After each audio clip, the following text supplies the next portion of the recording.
Kecelakaan maut kembali terjadi di jalur Puncak Ciloto, Cianjur, Jawa Barat. Truk bermuatan nanas menabrak tebing di Jalan Ciloto yang tak jauh dari lokasi kecelakaan bus maut. Akibatnya 1 orang tewas dan 2 orang mengalami luka berat. Diduga truk tidak kuat menahan beban muatan yang dibawanya sehingga truk hilang kendali saat di tikungan Jalan Ciloto yang menurun yang jaraknya hanya 200 meter dari lokasi kecelakaan bus sebelumnya. Akibatnya 1 dari 3 penumpang truk asal Palembang ini tewas di lokasi akibat terjepit badan truk. Sementara 2 orang lainnya, Sadam dan Yanto, mengalami luka berat. Ketiga korban langsung dilarikan ke Rumah Sakit Umum Cimacan, Cianjur. Menurut saksi mata, saat memasuki tikungan truk tiba-tiba oleng ke samping kiri dan langsung menabrak tebing jurang. Dan hingga saat ini, polisi masih menyelidiki penyebab kecelakaan yang terjadi. Dan 2 korban luka berat menjalani perawatan intensif di IGD Rumah Sakit Cimacan. Sementara itu juga pemirsa, jenazah korban tewas masih disimpan di kamar jenazah menunggu kedatangan pihak keluarga korban.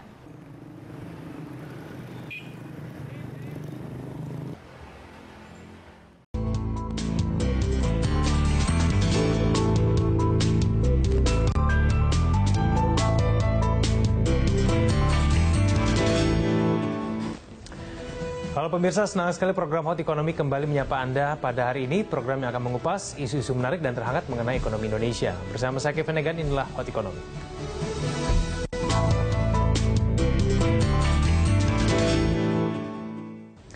Pemirsa, ketidakstabilan ekonomi global telah menjadi normal baru dalam deskripsi ilmu dan praktik kegiatan ekonomi. Indonesia sebagai salah satu entitas ekonomi dunia harus mampu menyiasati instabilitas tersebut. Bank Indonesia optimis secara fundamental ekonomi Indonesia bisa melanjutkan pertumbuhan, apalagi didukung oleh stabilitas regional di Asia Tenggara. Indonesia diyakini bisa menyiasati ketidakpastian ekonomi global yang saat ini masih terus berlangsung. Acuannya bisa dilihat dari kelihayan Indonesia menghindari gejolak pasar keuangan yang terjadi pada 2008 dan 2013. Gubernur Bank Indonesia Agus Martowardoyo memaparkan, ekonomi Indonesia yang bisa tetap tumbuh di saat ekonomi global melambat menjadi satu indikator positif. Pertumbuhan ekonomi Indonesia yang dapat naik 5% lebih pada tahun 2016 ditopang oleh konsumsi domestik yang menghidupkan kembali ekspor dan investasi. Faktor lain yang mendukung adalah stabilitas keuangan. Hal ini dapat dilihat melalui inflasi yang berhasil ditekan pasca krisis tahun 2013 sebesar 8,4% ke angka 3,61% pada bulan Maret 2017 lalu. Di sisi perbankan, pada bulan Januari 2017, rasio kecukupan modal tercatat sebesar 23% dan kredit bermasalah mencapai 3,1% gross atau 1,4% net. Agus menambahkan, membaiknya daya tahan ASEAN terhadap pengaruh dari luar membuat ekonomi Indonesia dirasa cukup bertahan terhadap gejolak yang ada. Dalam 15 tahun terakhir misalnya, nilai pertumbuhan ekonomi di ASEAN meningkat sebesar 5,5%, atau melampaui pertumbuhan ekonomi global yang hanya berada pada level 3,9%. Sementara itu nilai perdagangan di kawasan ASEAN adalah sebesar 6,9% terhadap nilai perdagangan global pada 2015. Adapun nilai investasi asing langsung di ASEAN mencapai 121,9 miliar dolar Amerika Serikat per tahunnya. Pada 2007 hingga 2015, jumlahnya mampu mengalami peningkatan secara signifikan sebesar 29,8 miliar dolar Amerika Serikat per tahun. Tim Liputan Berita 1.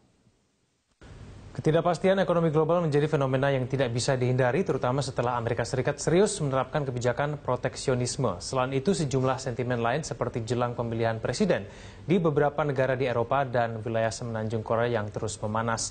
Bisakah Indonesia tetap optimis? Bagaimana terobosan fiskal dan moneter Indonesia, terutama untuk penguatan ekonomi domestik dalam rangka menyiasati ketidakpastian global? Kita akan membahas hal tersebut bersama dengan Kepala Eksekutif Departemen Komunikasi Bank Indonesia, Tirta Segara, bersama dengan staf khusus Wakil Presiden bidang ekonomi Wijayanto Samirin, Pak Wija dan juga Pak Tirta. Terima kasih telah hadir bersama kami. Saya mungkin pertama kepada Pak Tirta dulu. Pak Tirta, kalau kita cermati dari pernyataan Gubernur Bank Indonesia yang menyatakan bahwa kita optimis dengan ketidakpastian global yang kira-kira akan terjadi pada saat 2017 ini setidaknya. Ini mungkin bisa dielaborasikan lebih lanjut lagi Pak Tirta, apa yang kemudian membuat Bank Indonesia sebetulnya optimis meskipun ada ancaman ketidakpastian global tersebut, Pak?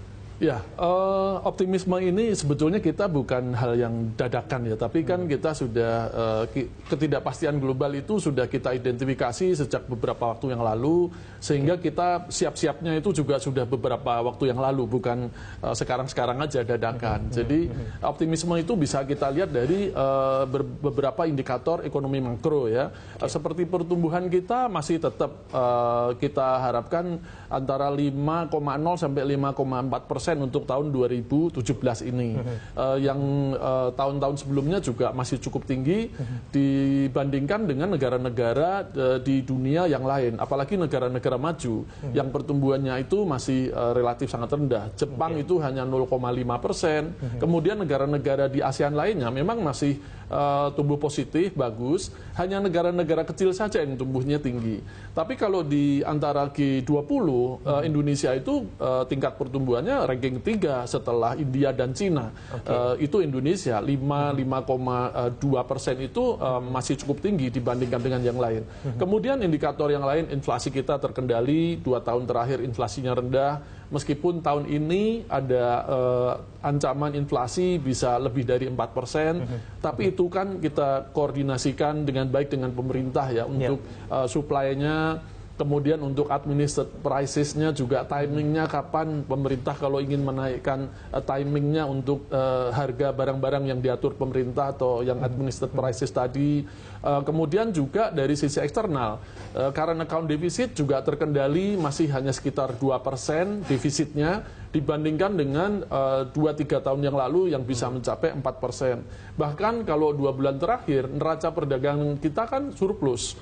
Yang terakhir bulan Maret lalu surplusnya itu mencapai 1,23 miliar dolar Amerika. Ini sangat menggembirakan. Hanya memang kita tidak boleh komplasen, jangan merasa puas diri. Ini tetap kita harus waspada karena ketidakpastian global itu masih meliputi kita sampai saat ini. Berarti mungkin ancaman serius kita adalah complacent itu tadi ya? Ya, betul. Tantangannya ya kita memang saat ini kondisinya stabil. Kita lihat perbankan kita tadi juga dinyatakan stabil. Rasio permodalannya bisa mencapai sekitar 23%, NPL-nya relatif rendah. Jadi kalau lihat besaran-besaran ekonomi makro kita optimis. Baik. Salah satu kemudian target dari Presiden Jokowi itu ingin membuat Indonesia ramah investasi ya, Pak Tirta. Ini kalau saya cermati ada dana asing yang masuk sebesar 96 triliun sampai 21 April. Nah ini tandanya apakah memang Indonesia kalau dari sudut pandang Bank Indonesia ini sudah cukup baik sebetulnya untuk menggunakan investor masuk ke dalam. Kalau kita cermati dari dana yang masuk. Iya. Memang dari dana yang masuk ya di 2017 ini sangat besar, meskipun di 2016 itu dana yang masuk itu hanya sekitar dalam 1 tahun itu hanya sekitar 60 triliun ya untuk ini karena ada shock di waktu terpilihnya Pak Donald Trump sebagai Presiden Amerika Serikat. Itu ada shock dan cukup ini ada beberapa yang keluar, tetapi dari indikator nilai tukar yang stabil. Bahkan beberapa hari setelah itu nilai tukar kita malah menguat. Sementara di negara-negara lain nilai tukarnya itu melemah. Kemudian dari dana yang masuk itu masih masuk terus. Meskipun utamanya itu dari masuknya itu ke surat utang negara, SBN, atau juga ke portfolio saham. Jadi kalau bisa dilihat akhir-akhir ini bahkan itu yang masuk ke saham itu cukup deras, terlihat dari indeks harga saham kita yang terus menaik. Baik, saya kepada Pak Wija. Pak Wija, sekarang dari pemerintah apakah sama optimisnya dengan Bank Indonesia dan kemudian langkah-langkah apa sebetulnya sudah disiapkan untuk menghadapi ketidakpastian global paling tidak sepanjang 2017, Pak Wija? Ya. Jadi kalau secara moneter tadi disampaikan oleh Pak Tirta bahwa kondisi kita sangat fit, kita resilient terhadap perubahan ekonomi global.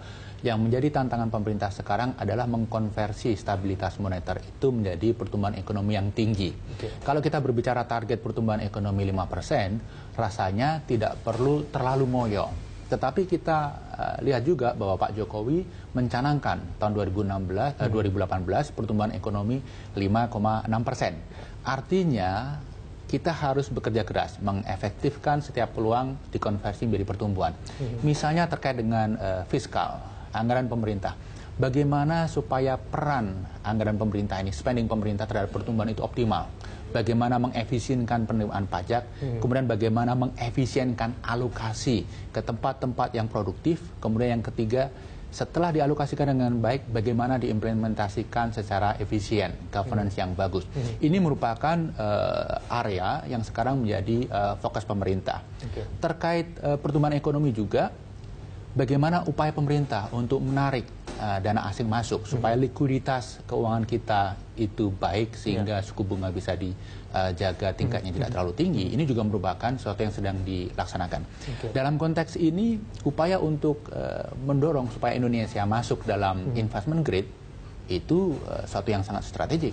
Saya yakin ketika Indonesia akhirnya menjadi investment grade, tadi yang disampaikan oleh Pak Tirta tadi, masalah current account, balance of payment, itu relatif tidak terlalu mengkhawatirkan untuk periode yang jangka menengah mendatang. Pak Wija, mungkinkah kita menarik investor masuk ke dalam Indonesia kalau kita cermati berbagai negara di dunia, mungkin khususnya Amerika Serikat ya, ini mungkin sedang berlomba-lomba untuk menarik dananya masuk ke dalam negara mereka. Kita bisa mampu itu?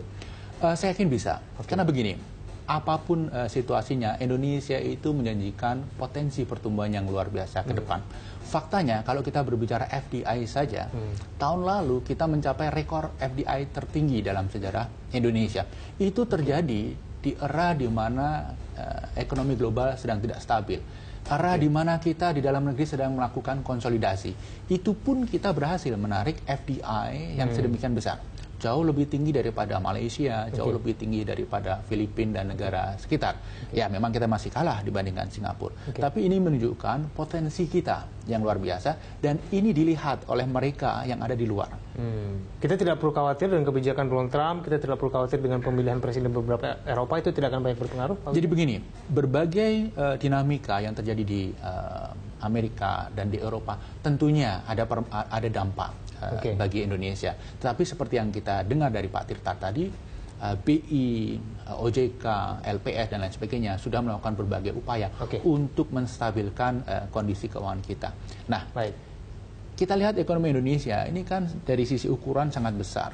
Interaksi ekonomi Indonesia dengan ekonomi global pun juga sangat minimal kalau kita lihat dari ekspor dan impor. Jadi secara natural kita mempunyai resiliensi yang baik terhadap pengaruh ekonomi global. Baik, kita lanjutkan dulu kita di segmen selanjutnya, Pak Wija. Pemirsa Ekonomi akan segera kembali.